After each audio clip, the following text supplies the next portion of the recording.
This is the Equity Charter podcast, where we talk about why we care about equity in the digital health sector and why we think you should too.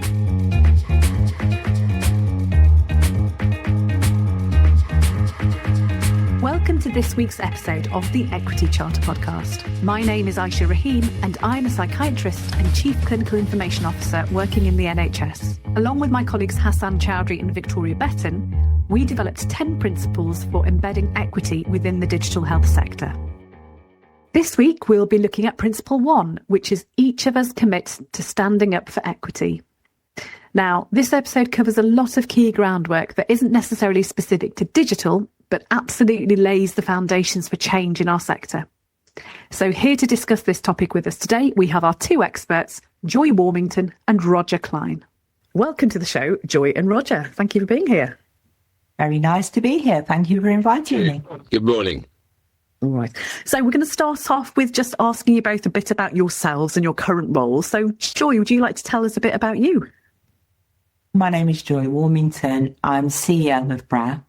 The charity is a national charity and it's about transforming the way that we think about and work on issues of equality. I think if we had to describe ourselves succinctly, we'd say we're a think-do tank. And we were set up in 1999 with the really ambitious idea that a better society is possible if we stop treating inequality like it was inevitable. So my job is part strategist, part agitator. I spend a lot of time working with organisations who generally want to make a difference but aren't always sure how to move beyond intentions to meaningful change. But the organisation also does research, and we've done research with Roger and other people collaborating. And we also work with communities and do some specialist work on things like investigations and conflict. Okay, and same question to you, Roger. I'm a part-time research fellow at Middlesex University, business school. But I suppose I spend most of my time wandering around the health service, doing work and research and working with organisations and supporting individuals around workforce culture. So that means people facing disciplinary action or organisations considering it, bullying and harassment, recruitment and career progression, a lot of stuff around that, speaking up and the kind of consequences or otherwise of doing that. So it's a mixture of things. So some of it's research, some of it is blogging and trying to make change. And I suppose it's it's all influenced by my previous life, really. I've kind of done all sorts of interesting things, but ultimately probably very influenced by my parents.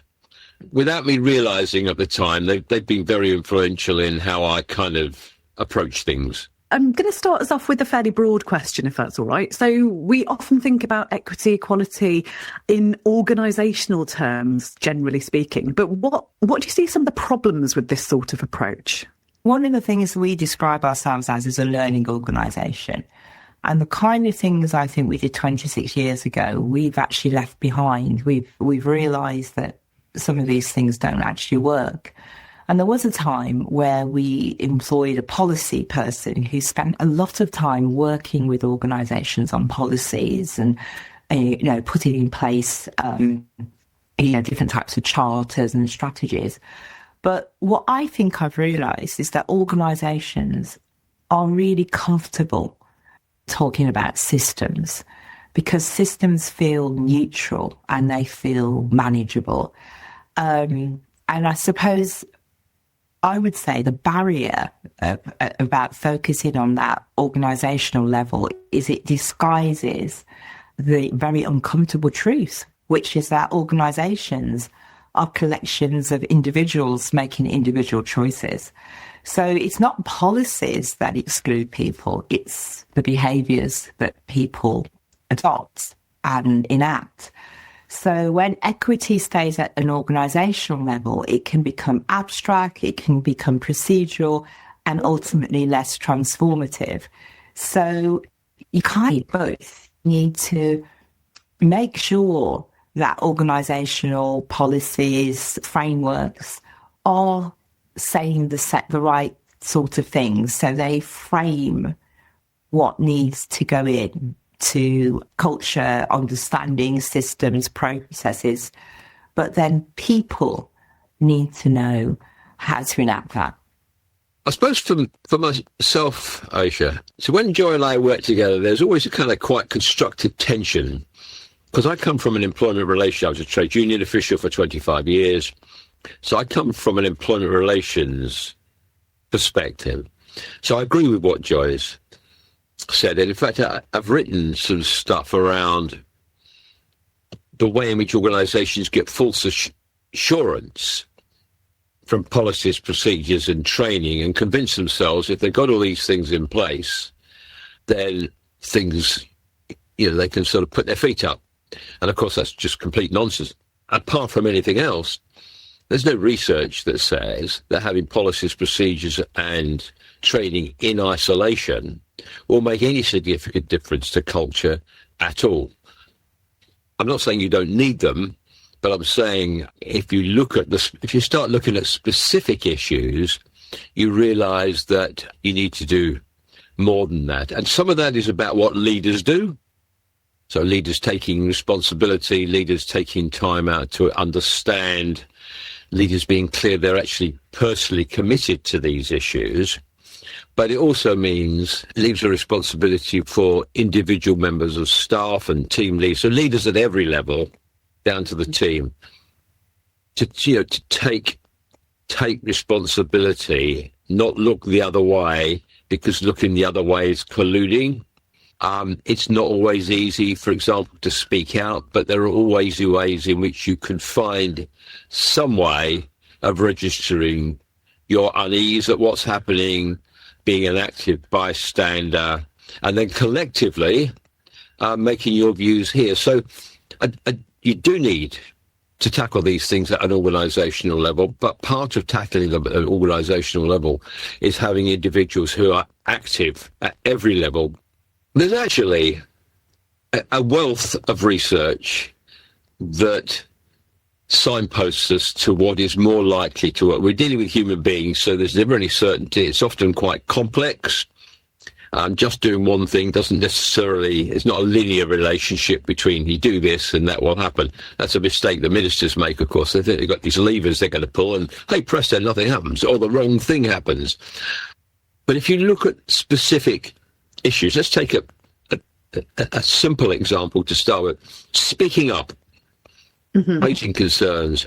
The model is you have policies, procedures and training. You've got freedom to speak up guardians.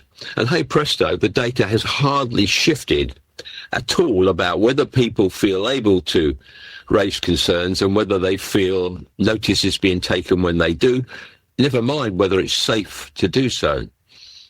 But there is research, Megan Wrights, Mary Dixon Woods and others, that says the issue is not whether we have policies, procedures and training.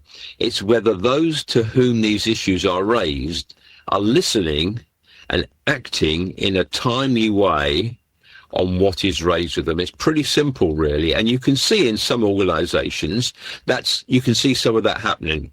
Most organisations, we've got a freedom to speak up guardian. They produce a quarterly report. It makes absolutely no difference, not because they're necessarily bad people, but because nobody's taking much notice. And most people, as we found when we did Too Hot to Handle, most people say, why didn't you raise concerns? We didn't think it would make much difference, and we were concerned at the consequences for us of doing so. And you can apply that model to other issues. If you take recruitment and career progression, the model we have says we've got policies, procedures and training, which means that those who are in charge of it will act appropriately and equitably, and those who wish to raise concerns can do so safely. And I often ask audiences if they can think of a single example where somebody raised an objection to an appointment that was made that they'd applied for. They were listened to, the appointment was stopped it was rerun, and the person who raised the concern got the job and was thanked for raising their concern. And almost nobody has ever put their hand up. But that's the methodology that we've been upon. So I think there is stuff, and Joy, I've learned a lot from sort of working with Joy. There's a lot of stuff that says you need to go beyond that, and you need to look at the specific challenges. So without going into the detail, we know in great detail the challenges that are faced if you want to have fair recruitment and career progression. As a simple example, the way in which acting up is done, which is quite an important component of progression. Everybody knows it's done by the tap on the shoulder. Well, you won't change that unless you actually change what happens there rather than something else. So I think we do know. And the final thing is leaders, accountability for leaders and accountability by leaders. Otherwise, as at the moment, there's no account. You can be an outstanding NHS trust and be institutionally racist. How is that possible? Yeah. And I find it so intriguing from what you're saying, basically, is that all of our interventions pretty much are focused on the person raising the concern rather than the person that's in the position to act and do things. And maybe this is the sort of distinction, the shift that needs to be made. But Joy, did you want to come in? Not that much to add, actually, other than I think, I totally agree with what Roger said. People can't line things up well enough. So they'll take the bits of evidence that they like, or they think that they can easily implement, and they won't realise that in order to make it work, they have to do the whole thing. Yeah, so that's the first thing. And I suppose the second bit for me, which is the huge elephant in the room, is that until we begin to work on institutional racism and societal racism, then we're still working into a system that essentially holds racist beliefs and ideologies at its core. And we're not very good at believing we can dismantle that. So we think racism is here to stay. We've got to put up with it.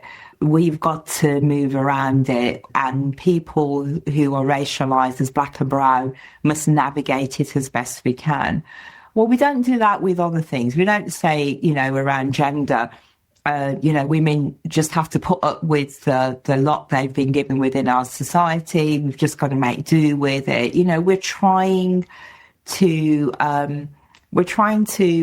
get out of a belief system that has gender as a very tight construct. And I think we need to think very critically about the way in which we keep remaking those racialized constructs, and then what that does for the work that we want to do to address racism, because it limits us, it limits our ambition, it limits what we feel is possible within our systems. Just to add to Joy, organisations will sometimes take some sorts of action about the more overt racism. They will sometimes deal with racist abuse. They're all supposed to, but they don't all. Those sorts of things. But they often don't do that properly. What they really struggle with is the more subtle, covert, hidden, embedded racism, which means it's so much less likely that you will see black and minority ethnic staff in senior positions, for example. And that's, I think organisations just struggle with that. Mostly what they do is performative. They've got no idea whether it's going to work or not. They just think they need to be seen to be doing something, whatever the evidence might say. And it feels like there's so much conflation between that interpersonal, very obvious racism to the much more subtle, structural, institutional stuff, which I guess is harder and requires a lot more action. But I mean, one of the things that I hear frequently, I'm sure you've had a lifetime, a whole career of this, is that difference between being passively not racist or not discriminatory versus being actively anti-discrimination. And I'm just wondering how we move from one position to the other and what the problems are with just simply being passively not discriminatory. Well, silence isn't neutral. Silence protects the status quo. So inequality doesn't just come from what we seek, what we do. It comes from what we let pass. It comes from what we don't question. It comes from the experiences that we don't make visible. So, most exclusion, I think, isn't as loud and deliberate as we like to think it is. It's embedded in the normative practices and routines that just exist. And I suppose when we do our work on anti-racism, we talk about unexamined norms. We talk about the fact that we don't question what has been put into place because we don't think we have a right to question it, and we think that's the way the world should be. But what I think we're noticing, not just in health and social care, but in all other types of work, is that the norms don't work for very many people. They work for quite a limited few. And lots of folk, not just people who are racialised, but people who might be poor, people with different types of distress, people who are disabled. If you fall outside, I mean, mental health is a really good example of this. It's like you've got this bandwidth that works for a very minority of people, and everybody else is just sitting around. So, I think there is something about the unexamined norms of our society, the fact that if we stay quiet, we can simply produce and reproduce the same outcomes. So even though inaction doesn't feel harmful, it is a way of maintaining inequality. What happens is organisations go through the motions of doing things, get very defensive. Leaders get very defensive if you say you're not doing it right. And the contrast with those leaders who do get it right, and if I give you an example, I spoke at a leadership conference at a big trust, about nearly 200 people there. And I spoke about culture, and the very last speaker, 5 minutes at the end of the Friday afternoon, was the chief executive, a white guy. And he said, this is what he said. Well, I was talking a few weeks ago to one of our cleaners, black cleaner, who said, in this trust, you have two sorts of people.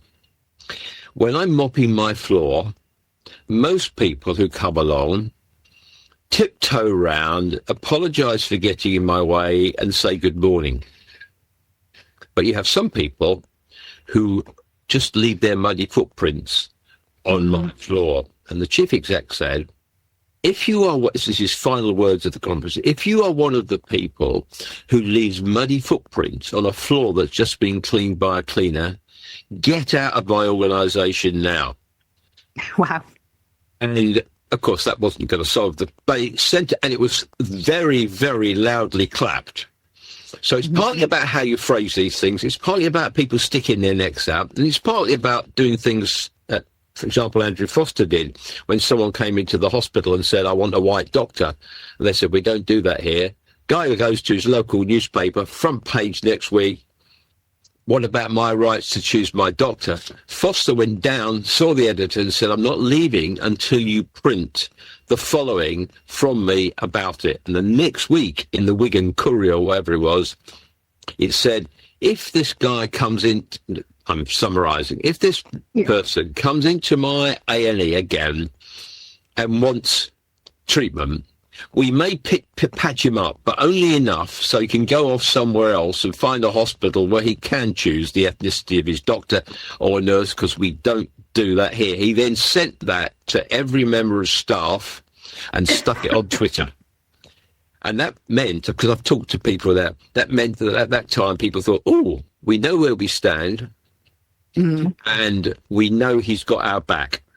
Now, you need more than that, of course. But if people at the top don't do that, it's really hard for everybody else to do it. I totally agree with you. I mean, this agenda lacks courage. And often people talk about being fearful around doing the wrong thing, there's a huge cancel culture out there. I think that, in my view, sometimes people get really twisted into knots about what the right thing is. And there's not enough really deep-seated moral response. And people often talk about the business case. I would rubbish the business case. And I'll tell you why. Because if we believed in the business case, we'd be doing better on this agenda. We would realise that our organisations are full of people from global majority backgrounds who are having really poor experiences, that we're treating patients from Black and Asiatic backgrounds that are having similarly poor outcomes. And if we were in the business of doing better, we would realise the need to do better in order to improve our performance. But we're not in the business case. We talk about the business case, I think, as an excuse for the moral courage that we often need to make decisions on the grounds of our humanity. And if we then start to drill down and think, would we treat another human being like this? I think we can find the answer more easily than we would like to believe we can. Joy and I like disagreeing occasionally, so I'm not going to disagree, but I'm going to nuance what she's just said, because I actually do think... what I said. What I said is absolutely... I told you she was going to give me a hard time. So I absolutely agree. The social justice argument is the cornerstone of what we do. But it's also the case that organisations that don't take this stuff seriously are not going to be able to do the sorts of things the health service needs us to do. There's there's buckets of evidence about that. So I agree that you should not substitute the business case for taking on the social justice case. But I do think the social justice case can be kind of helped by saying, and by the way, if you don't do this, blah, blah, blah, blah, blah. I mean, I don't disagree with you about that, Roger, but I do think that a lack of performance in this agenda hasn't activated people very much. You know, they sit there with the workforce race equality stats moving incrementally up and down, and, you know, and they don't think, actually, we've got a workforce here that are experiencing 25% bullying, or actually look at what's going on in our disciplinaries. That doesn't galvanise people enough into action, because I think people don't recognise other people's humanity. They think that this is okay, that this is not in the sense of it's okay to do this, but they think they can't do anything about it.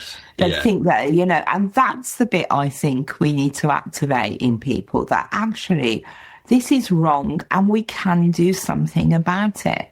The social justice argument should be the central one. I'm quite happy to chuck other things into the pot. I think for white people, the social justice argument probably is slightly more important, because if we can't say it, unfortunately, I probably get listened to more than a lot of black and minority ethnic colleagues do when they raise these issues, because it looks like enlightened self-interest.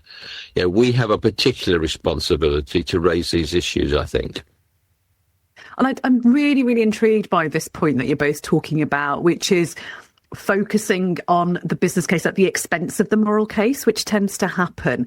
And I certainly see people that get the intellectual argument about why this is a morally bad thing to be doing, not tackling this discrimination. And yet we still have this gap, don't we? This action gap, this understanding and action gap. And I'm just wondering, what have you both found is the most effective way of starting to bridge that gap and moving in that direction towards action?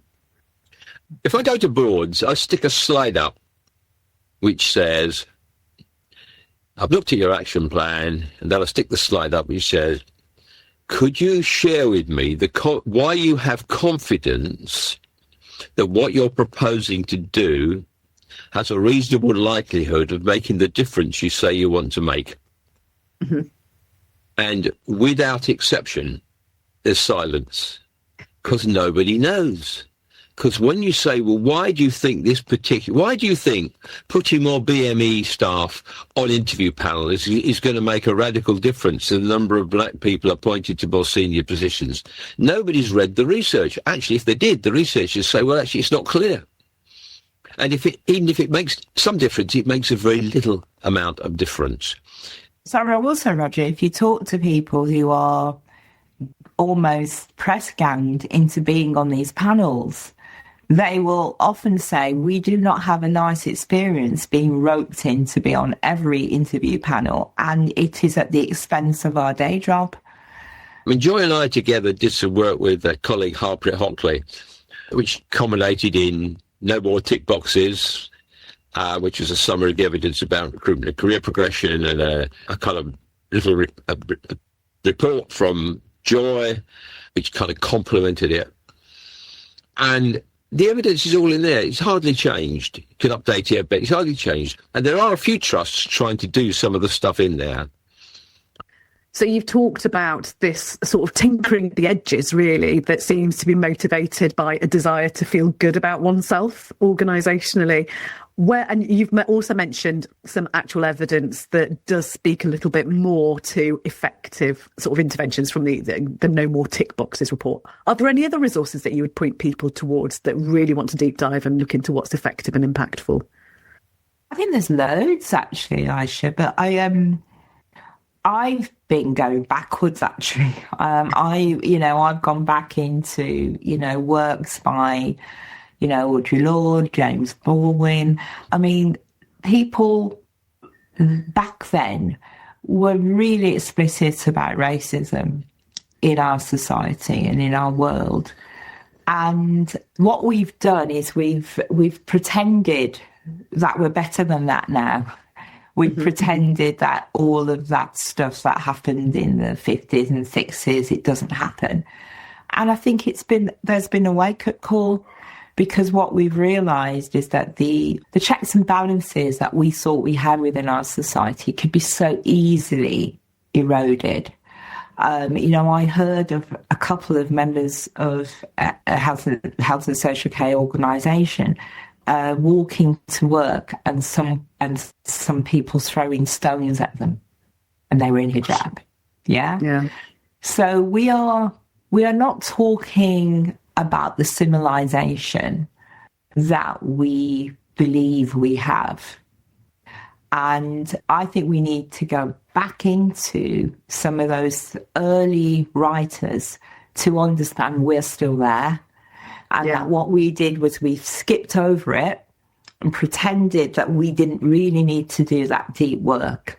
And that if we had a policy in place and we appointed a few people from Black and minority ethnic groups, that the world would change and society would be different. And I'm really very, I suppose I'm very assured that of the work that we need to do is deeper work. We need to help people to understand how they are part of the problem, and that we can think that inequality is created by bad actors, by somebody else out there. But if we don't see ourselves as part of this issue, then our society doesn't change. We stand for the replication of racism rather than its dismantling. So I'm going to nuance Joy slightly here again. Don't be nuancing me. I don't need to be nuanced. You make your own argument, mate. I think, so I agree that if those who have the prime responsibility, the leaders in our organisations, if they want to change, they actually have to do some homework. They have to learn, be honest about where they are, and understand that it's not enough to be a kind of an inactive bystander with a few kind of token reports. However, on some issues, there's no improvement. There's a lot of hot air about the proportion of people in senior positions from Black and minority ethnic backgrounds has increased. It has increased a bit. My guess is when you see a redundancy or a restructure, the numbers will go backwards. That's what happened with primary care trusts a decade or so ago. You're going to see some of the same thing. It feels quite fragile. I think there's one area where evidence-based interventions have made a difference, and I think probably to some degree in a sustainable way, which is around disciplinary action. What the data shows is that as a result of organisations primarily introducing a triage system whereby at the beginning of the process the manager has to justify why disciplinary action is appropriate, it hasn't got rid of racism, but in effect it's inserted a kind of nudge accountability. But can I nuance that a little bit, Roger? Because as soon as people stop doing the triage, it goes back. So this is the issue that's, I'm trying to say. If we don't do the deep-seated work, then the interventions are great. We can put steps in. But as soon as we take those steps out, as soon as we take those assurances out, we go backwards again. And that's because we don't do enough introspective work to understand how racism is amongst us. And unless we can do that, we're always putting in remedial steps. So I agree with that, but I think you need both. Oh, thank goodness. I did. I'm sure I put the word but in there somewhere. You need both. So you do need that. So if we just stay with this one for a moment. So the number of disciplinary cases in the NHS has more than halved in the last 6 years. The relative likelihood of BME staff entering the disciplinary process has radically reduced from 1.54 to 1.08. Went up very slightly last year. Joy is absolutely right. If people aren't under any kind of pressure to keep these things going, the numbers will drift back again. But that seems to me to say you have to have that pressure of people wanting to do it. You also need accountability, and you also need evidence interventions. You need all three. So the evidence interventions won't work unless there's some accountability, and there's people who think, do you know what, the way we've been doing things is ridiculous. One of my really big take-home messages from this is the fact that we often locate the problem elsewhere, and we absolutely cannot make lasting, effective change until we start looking at ourselves inwardly. And you've talked about this, both of you, that degree of defensiveness when you start to point this out and actually, you've created this, that and the other policy. What work are you doing internally? And I'm just wondering what your reflections are from that defensiveness and how we move past that. Mary Dixon Woods has a really nice phrase. She says, organisations go comfort-seeking, not problem-sensing. And if you put that together with what Robert Francis said in his introduction to the Francis report about organisations work hard on avoidance and denial and don't want bad information. They want good information sent upwards. If you look at things like what happens in every single case of a maternity disaster, somebody knew what was going on. Somebody told somebody what was going on, but it was reputation, hierarchy, defensiveness, and probably consequences for the people who tried to raise the issues. If it's like that around things like clinical care, what's it like around sexual harassment or racism? You just, are you calling me a racist? It's almost like calling somebody a paedophile. So there's this kind of tremendous defensiveness in an organisation that doesn't really want to hear bad news.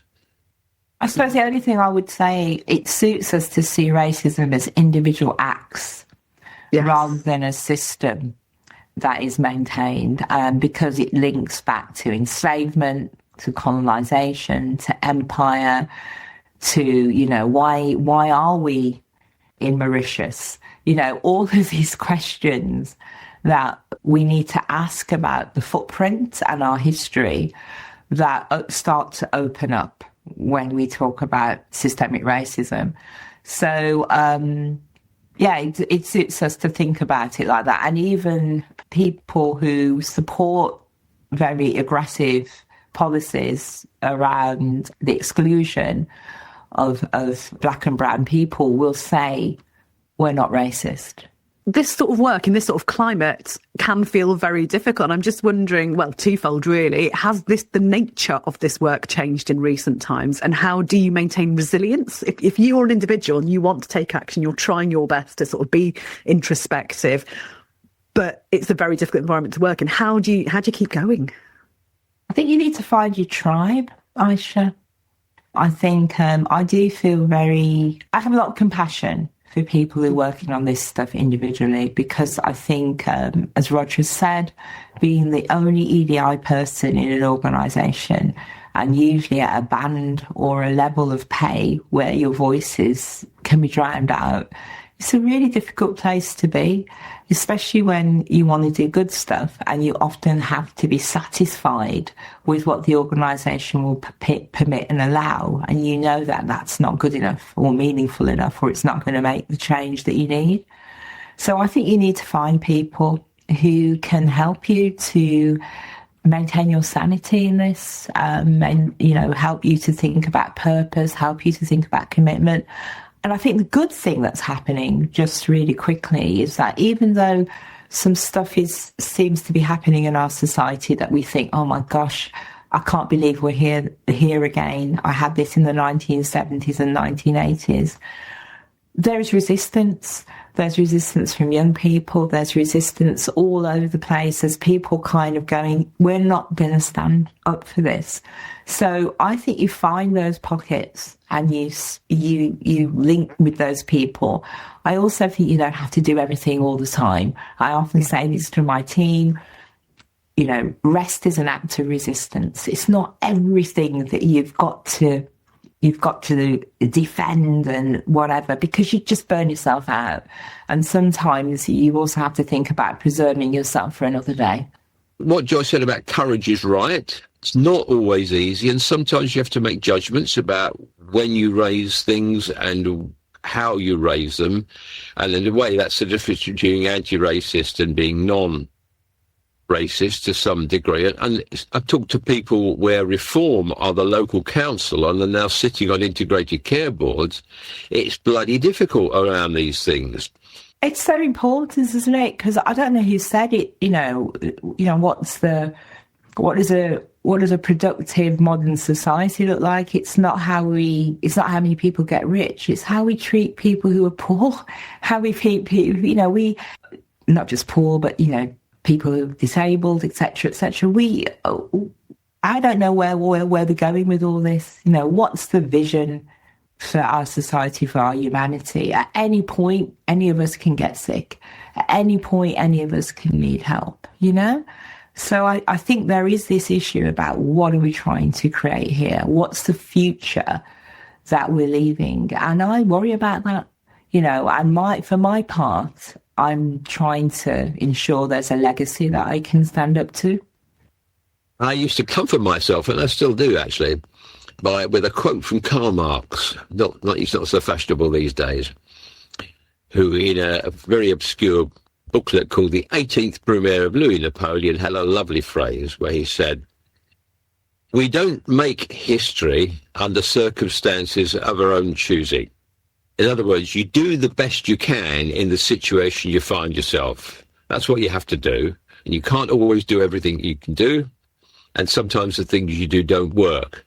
But if you don't do anything, why are we here? I think that's a fantastic note to end on. And I really feel like I learn so much every time I speak to both of you. So all that remains for me to do is to thank you very much indeed for your time. Thank you, Joy, and thank you, Roger. Thank you for tuning in to this week's episode of the Equity Charter podcast. Don't forget to rate, review and subscribe to the series. And if you'd like to know more, go to our website at www.equitycharter.digital. You can follow our page on LinkedIn, join our community of practice, and you can also contact us at hello@equitycharter.digital.